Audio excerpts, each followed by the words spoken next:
जब मेरे राम जी का आवन होगा,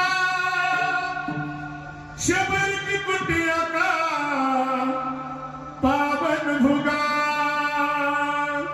पण तिने म्हणाला, पर्णकुटीला स्पर्श करण्याकरता माझे भगवंत आले, तर भगवंता करता मी काय करीन. ते शबरीने म्हणाला, आएंगे न भुलाएगा, आसक्त बिठाऊंगी, मीठे मीठे बैर अपने हाथों से खिलाऊंगी. आएंगे न भुलाएगा,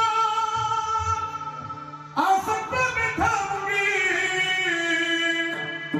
मीठे मीठे बैर अपने हाथों से खिलाऊंगी. साथ साथा साथ साथा लखन जी का दर्शन होगा.